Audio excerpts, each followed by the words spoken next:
नमस्कार बच्चों, आप सभी का स्वागत है आपके अपने YouTube चैनल होम साइंस में, जिसमें मैं आज आप सभी को पढ़ाने वाली हूँ एमए फर्स्ट ईयर का तृतीय प्रश्न पत्र उपभोक्ता अर्थशास्त्र। जी हाँ, कंज्यूमर इकोनॉमिक्स के बारे में पढ़ाएंगे। गृह विज्ञान में आपका तृतीय प्रश्न पत्र उपभोक्ता अर्थशास्त्र है, जिससे मैंने आज आप सभी के लिए प्रश्न लेकर आया है। प्रश्न क्या है बच्चों?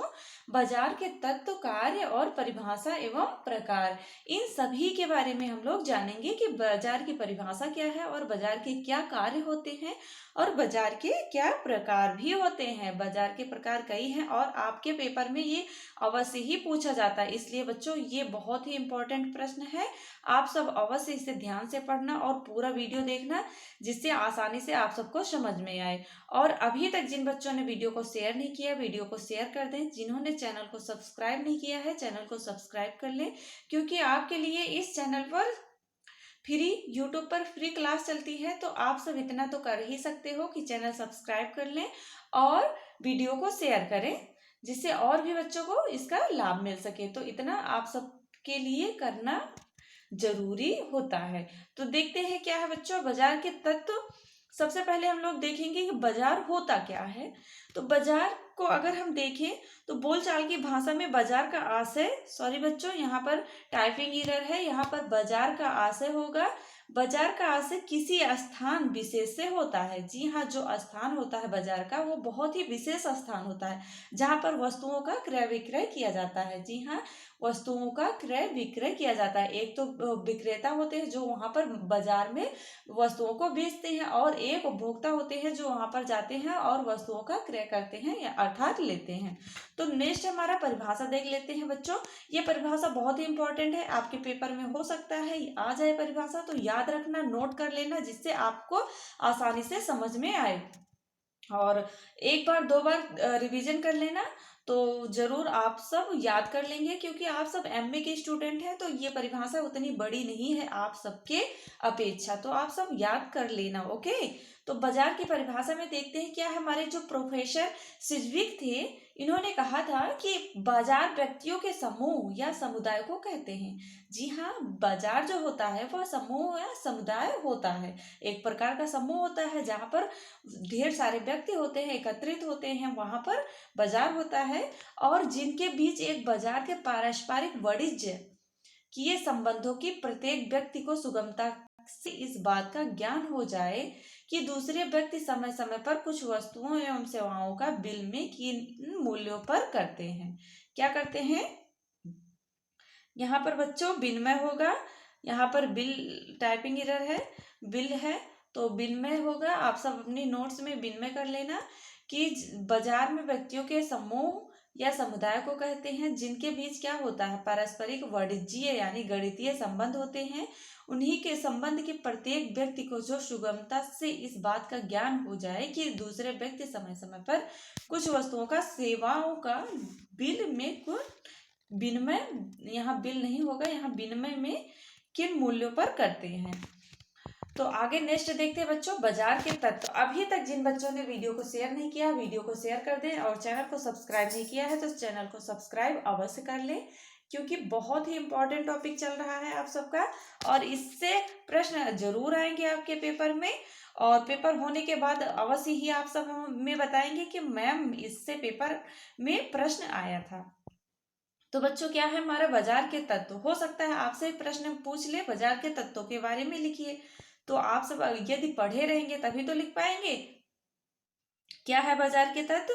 पहला हमारा क्रय विक्रय के लिए वस्तुएं। जी हाँ, बाजार में सबसे जरूरी होता है जो क्रय खरीद लेन देन का, अर्थात खरीदने वाला और विक्रय बेचने वाले के लिए वस्तु किसका क्रय करेगा और किस वस्तु का विक्रय करेगा, ये मोस्ट होता है। नेक्स्ट तत्व होता है क्रय विक्रय करने वाला व्यक्ति। जी हाँ, जब तक मार्केट में, बाजार में कोई व्यक्ति नहीं रहेगा, तब तक वहां पर एक व्यक्ति होगा बेचने वाला, एक व्यक्ति होगा खरीदने वाला। तो इस प्रकार कह सकते हैं क्रय विक्रय करने वाला व्यक्ति होना चाहिए मुख्य तत्व में। नेक्स्ट हमारा क्रेता विक्रेता में परस्पर, जिससे वस्तु का मूल्य हो। क्या हो बच्चों? परस्पर प्रतियोगिता होना चाहिए। यहाँ पर सॉरी बच्चों, यहाँ पर परस्पर प्रतियोगिता होना था, यहाँ पर टाइपिंग एरर है, गलत हो गया है, कट गया है। तो यहाँ पर अपने नोट्स में नोट कर लेना क्या है, क्रेता विक्रेता में परस्पर प्रतियोगिता जिससे वस्तु का क्या हो, मूल्य निर्धारित हो सके।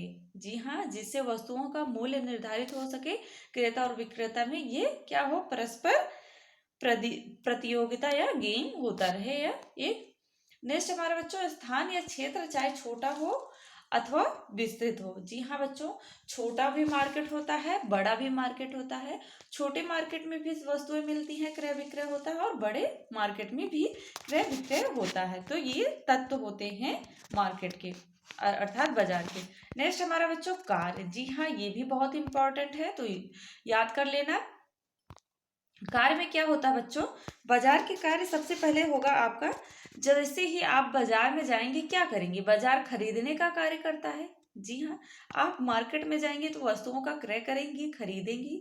तो नेक्स्ट हमारा है, और दूसरा कार्य क्या होगा, बाजार बेचने का भी, विक्रय करने का कार्य करता है। जी हाँ, जहाँ जो मार्केट है वहां पर जो व्यक्ति रह रहे हैं, बेच रहे हैं, विक्रेता हैं, वो क्या कार्य कर रहे हैं, बाजार अर्थात बाजार बेचने का भी विक्रय कार्य करता है।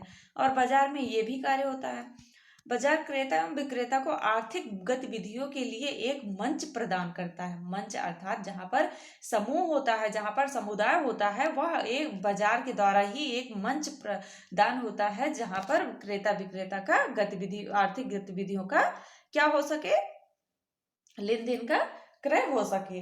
तो आप सब समझ गए होंगे।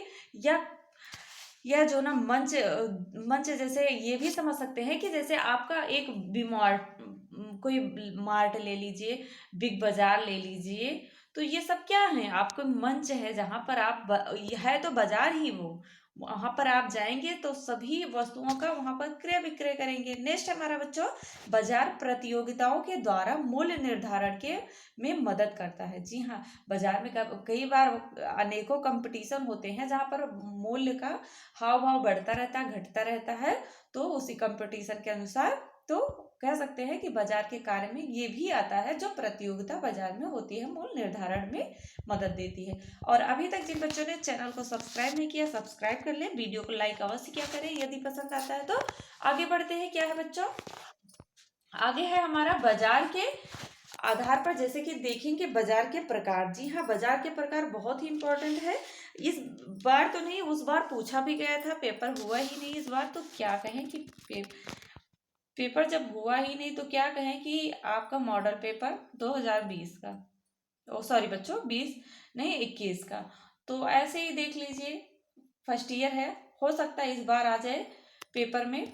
और आई होप इससे पहले तो जो मैंने मॉडल पेपर भी दिया है उसमें भी है बाजार के बारे में, बाजार के प्रकार के बारे में, तो आप सब याद रखना। क्षेत्र के आधार पर बाजार देख लेते हैं। पहला पहला हमारा क्षेत्र के आधार पर, ये 5 हैं बाजार के प्रकार, और हम इन्हीं के अंतर्गत क्षेत्र के आधार पर देखते हैं। एक हमारा होता है स्थानीय बाजार। जी हाँ, वहां पर क्या होता है, स्थानीय बाजार में क्षेत्र के आधार पर नोट करते चलना, यहाँ पर अतिशीघ्र खराब होने वाली वस्तुओं का स्थानीय बाजार में प्रयोग होता है। जैसे कि विक्रेता, जैसे दूध दही सब्जी फल आदि के बाजार क्या होते हैं, ये स्थानीय बाजार होते हैं, छोटे बाजार होते हैं। नेक्स्ट हमारा प्रांतीय बाजार। प्रांतीय बाजार में क्या होता है बच्चों, यहाँ पर जैसे कुछ क्रेता और विक्रेता होते हैं जो पूरे प्रदेश में फैले होते हैं, और उन्हीं के द्वारा जो वस्तुओं की उपलब्धि पूरे प्रांत में होती है किंतु अन्य प्रांत में नहीं हो पाती, उसे प्रांतीय बाजार कहते हैं। जैसे राजस्थान की लाख की चूड़ियाँ। जी हाँ, राजस्थानी जो महिलाएं होती हैं उनकी चूड़ियाँ देखिए आप सब, वो तो अपनी वो कलाई के ऊपर वहां तक बाह, जहाँ आप की आस्तीन होगी, हाफ आस्तीन, वहां तक तो उनकी चूड़ी ही होती है। तो कह सकते हैं कि आपके यहाँ वो चूड़ियाँ अगर कोई पहनेगा तो आप सब हंसेंगी। तो कह सकते हैं कि ये प्रांतीय बाजार के अंतर्गत आते हैं। मैसूर का चंदन, मैसूर में है तो वहां पर चंदन का काम होता है, आपके यहाँ थोड़ी चंदन की लकड़ी होती है, चंदन का पेड़ होता है। तो ये सभी क्या है, प्रांतीय बाजार हैं। नेक्स्ट हमारा राष्ट्रीय बाजार। जी हाँ बच्चों, राष्ट्रीय बाजार में क्या होता है, जब किसी वस्तु के विक्रेता, सॉरी बच्चों, क्रेता जो होते हैं और विक्रेता जो होते हैं संपूर्ण देश में फैले होते हैं, और वही हमारे राष्ट्रीय बाजार कहलाते हैं, संपूर्ण देश में फैले होते हैं। जैसे कि पूरे राष्ट्र से सामान के रूप में वस्तुओं का उपभोग होता है, जैसे धोती साड़ी चूड़ियाँ कंघी, ये सब संपूर्ण राष्ट्र जैसे विदेशों से भी कुछ विदेशों से अंतर्राष्ट्रीय बाजार में आता है, किंतु राष्ट्रीय बाजार में जो आपके कई राज्यों से पूरे भारत देश में जो लेन देन होते रहते हैं वो आपके क्या है, राष्ट्रीय बाजार हुए। और नेक्स्ट है बच्चों द फोर है अंतर्राष्ट्रीय बाजार। जी हाँ, अंतर्राष्ट्रीय बाजार इसमें क्या होता है, इसमें जो विश्व के जैसे कि विश्व में फैले हुए होते हैं ये विक्रेता, जो विक्रेता होते हैं बेचने वाले, वो पूरे विश्व में फैले होते हैं। जो आप वस्तुओं की खरीदी बिक्री पर पूरे विश्व में होती है, ऐसे बाजार ही अंतर्राष्ट्रीय। जैसे कि कुछ अंग्रेज थे, पहले अंग्रेज थे तो विदेश से सामान को, वस्तुओं को लाते थे और अपने देश में बेचते थे। तो इसी प्रकार कह सकते हैं कि अपने देश से भी कुछ ऐसे वस्तुएं हैं जो विदेशों में बिक रही हैं, तो ये सब क्या है, अंतर्राष्ट्रीय बाजार कहलाती हैं। नेक्स्ट है हमारा बच्चों समय के आधार पर। जी हाँ, समय के आधार पर कुछ बाजार होती हैं जिसमें अति अल्पकालीन दैनिक बाजार होती है। जैसे कभी कभी आप इसमें अति अल्पकालीन में जैसे दैनिक बाजार नष्ट होने वाली वस्तुएं जैसे फल सब्जी मछली मांस आदि के रहते हैं। और नेक्स्ट हमारा अल्पकालीन बाजार, इसमें इसमें आम मावा जैसे अल्पकालीन बाजार, जैसे कुछ समय के लिए वो बाजार होती हैं। जैसे गर्मी के समय में आम का सीजन है तो आम आम ही बिकेगा, तो वो मौसम के अनुसार होते हैं अल्पकालीन बाजार। और कुछ ही समय के लिए होते हैं, कुछ ही मौसम में आते हैं और फिर चले जाते हैं। और दीर्घकालीन बाजार क्या होता है बच्चों, ये बाजार वो बाजार होते हैं जिनमें क्या होता है, मांग के पूर्ति, वस्तुओं की पूर्ति के अनुसार मांग को घटाया और बढ़ाया जा सकता है। बाजार में जिस वस्तु की मांग अधिक होगी उसका उत्पादन भी बढ़ा दिया जाता है। और इसमें क्या आते हैं, जैसे ऊन रेशम आदि बाजार में टिकाऊ और दीर्घकालीन उपभोग्य वस्तुओं में संबंधित होती हैं। ये सब बहुत टिकाऊ होती हैं और दीर्घकालीन तक चलती रहती हैं, क्योंकि हर वर्ष तो सर्दी आती ही है। ओके। अति दीर्घकालीन में जैसे कि देख लीजिए आपके यहाँ जैसे रेडियो टेलीविजन पंखे, ये सभी क्या हैं, कूलर और रेडियो टेलीविजन तो हर समय में आप यूज करते हैं, तो ये सब अति दीर्घकालीन बाजार हो गए। नेक्स्ट हमारा बच्चों प्रतियोगिता के आधार पर बाजार। जी हाँ, ये प्रश्न पूछा गया था आपके पेपर 2019 में कि प्रतियोगिता के आधार पर बाजार, तो उसमें था कि पूर्ण बाजार और अपूर्ण बाजार और बाजार एकाधिकारिक बाजार, सिर्फ इतना है आंसर देना था। तो हम लोग जान लेते हैं पूर्ण बाजार क्या होता है। पूर्ण बाजार में ऐसा होता है कि ये प्रतियोगिता वाले बाजार होते हैं जहां पर क्रेता और विक्रेता में इस बाजार में पूर्ण प्रतिस्पर्धा रखी जाती है।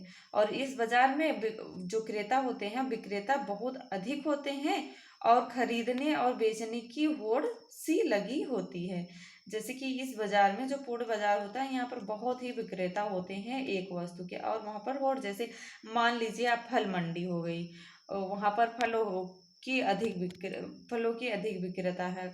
और जैसे कि फल मंडी हो गई सब्जी मंडी हो गई, ये सभी क्या आते हैं पूर्ण बाजार में। जबकि अपूर्ण बाजार में क्या होता है, इसमें यथा क्रेता विक्रेता कम रहते हैं और वस्तुओं के मूल्य में कोई समानता नहीं रहती है। भिन्न भिन्न विक्रेता अपनी वस्तुएं अलग अलग दामों में बेचते हैं। वही हमारा वास्तविक जीवन में ऐसे ही बाजार पाए जाते हैं। और हमारे जीवन में, वास्तविक जीवन में देखा जाए तो अपूर्ण बाजार ही पाए जाते हैं। उसके बाद हमारा एकाधिकारी बाजार है। इसमें क्या होता है, उत्पादन की अपनी वस्तुओं से अधिकतम मुनाफा प्राप्त करते हैं लोग, और विक्रेता या उत्पादक जब एक ही हो तो वस्तु की कीमत और उत्पादन पर भी उसी पर नियंत्रण होता है। इसमें क्या होता है बच्चों, एक अधिकारी, ये बहुत खतरनाक भी होता है एक प्रकार से कहा जाए तो। इसमें जैसे कि कोई वस्तु उत्पादन करता है तो अपने हिसाब से ही बेचता है और अपने हिसाब से उसका क्रय विक्रय करता है, जिससे बहुत ही इफेक्ट पड़ता है। कहीं पर अधिक मूल्य ले लेता है विक्रेता, कहीं पर कम। तो कह सकते हैं कि बहुत अच्छी मार्केट नहीं होती है एक आधिकारिक बाजार, उस पर एक ही का अधिकार होता है। तो नेक्स्ट हमारा बच्चों और है वैज्ञानिकता के आधार पर बाजार। जी हाँ,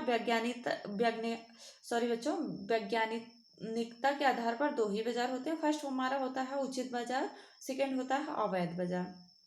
उचित बाजार में क्या होता है बच्चों, यहाँ पर जो सामान मिलते हैं, वस्तुएं जो मिलती हैं, जैसे कि उपभोक्ता के शोषण से रक्षा के लिए शासन ऐसे कदम उठाता है जिसमें बाजार समाज के लाभ के लिए नैतिक बाजार बन सकते हैं।